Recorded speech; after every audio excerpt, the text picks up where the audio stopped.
Hello दोस्तों, स्वागत है आपका यूट्यूब चैनल पर। तो आज हम आपको बताने वाले हैं कौन है जॉर्जिया मेलोनी। जॉर्जिया मेलोनी का जन्म 15 जनवरी 1977 को रोम में हुआ था। इटली की पहली महिला प्रधानमंत्री जॉर्जिया मेलोनी ने 10 साल पहले ही ब्रदर्स ऑफ इटली पार्टी की स्थापना की थी। 2018 के चुनाव के बाद अकेले विपक्षी नेता की भूमिका इटली में हुए आम चुनाव में ब्रदर्स ऑफ इटली पार्टी को सबसे ज़्यादा वोट मिले हैं। इस पार्टी की नेता जॉर्जिया मेलोनी है, जो इटली की पहली महिला प्रधानमंत्री बनी।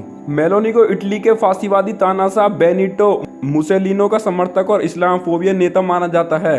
द्वितीय विश्व युद्ध के बाद यह पहला मौका होगा जब इटली में किसी दक्षिणपंथी पार्टी की सरकार बनेगी। इटली की राजधानी रोम से आने वाली 45 वर्षीय मेलोनी ने गॉड कंट्री एंड फैमिली नारे के साथ प्रचार किया था। वह एक ऐसी पार्टी का नेतृत्व करती है जिसने LGBTQ और गर्भपात अधिकारों को कम करने का प्रस्ताव दिया है। चुनाव में जीत के बाद मेलोनी ने कहा कि अगर हमें इस देश पर शासन के लिए आमंत्रित किया जाता है तो हम इटली के सभी नागरिकों को ध्यान में रखकर सरकार चलाएंगे। हम यह इस देश के सभी नागरिकों को एकजुट करने के उद्देश्य से करेंगे। हमें इटली ने चुना है, हम देश को कभी धोखा नहीं देंगे, जैसा कि हमने पहले कभी नहीं किया है। जॉर्जिया मेलोनी की ब्रदर्स ऑफ इटली पार्टी के नेतृत्व में धूर दक्षिणपंथी पार्टियों का गठबंधन आम चुनाव में 43.8% वोट मिला है।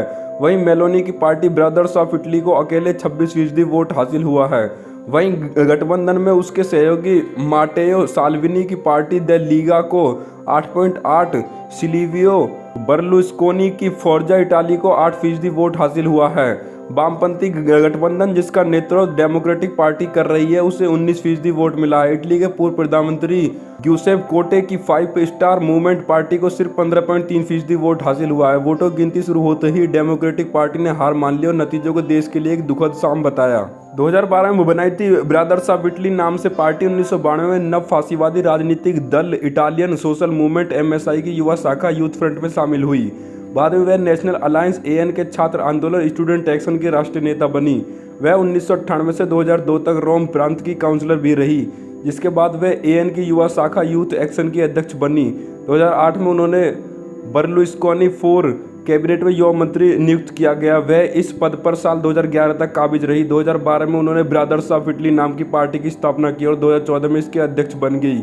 उन्होंने 2014 के इटली में यूरोपीय संसद चुनाव में हिस्सा लिया। 2016 में उन्होंने रोम म्यूनिसिपल इलेक्शन में भी मेयर पद के लिए चुनाव लड़ा, लेकिन दुर्भाग्यवश से एक भी चुनाव जीत न सकी। 2018 के इटली के आम चुनाव के बाद उन्होंने पूरे 18वीं संसद में विपक्षी नेता के तौर पर भूमिका अदा की। उनके भाषण और कार्य ने आम लोगों के मन में उनकी पार्टी का विशेष ध्यान बनाने में बड़ी भूमिका अदा की। प्रधानमंत्री ड्रैगी के कार्यकाल में ब्रदर्स ऑफ इटली एकमात्र विपक्षी पार्टी थी। यही कारण है कि 2022 के आम चुनाव में जॉर्जिया मेलोनी की ब्रदर्स ऑफ इटली पहले स्थान पर रही। जॉर्जिया मेलोनी की घोर दक्षिणपंथी और राष्ट्रवादी इटालियन राजनेता माना जाता है। वह शुरू से ही गर्भपात, इच्छा मृत्यु, सेम सेक्स मैरिज जैसे मांगों का विरोध करती रही है। वह दावा करती है कि एकल परिवार पुरुष महिला जोड़े के नेतृत्व में ही रह सकता है। उनके ऊपर जेनोफोबिया और इस्लामोफोबिया का आरोप लगता रहता है। मुसोलिनी की प्रशंसक और मुसलमान विरोधी होने का आरोप जॉर्जिया मेलोनी ने 1996 में इतालवी तानाशाह बेनिटो मुसोलिनी की प्रशंसा की थी।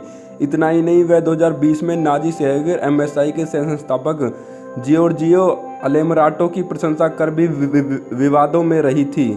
जॉर्जिया को नाटो समर्थक नेता माना जाता है। हालांकि वह यूक्रेन पर आक्रमण से पहले रूस के साथ अच्छे संबंधों के पक्ष में नहीं थी, लेकिन चुनाव प्रचार के दौरान उन्हें खुलकर यूक्रेन का समर्थन किया और उससे हथियार भेजने की बात भी कही। तो दोस्तों, आपको जॉर्जिया मेलोनी के बारे में जानकारी कैसी लगी? जानकारी अच्छी लगी वीडियो को लाइक करना, चैनल अपने चैनल को सब्सक्राइब जरूर करना। धन्यवाद।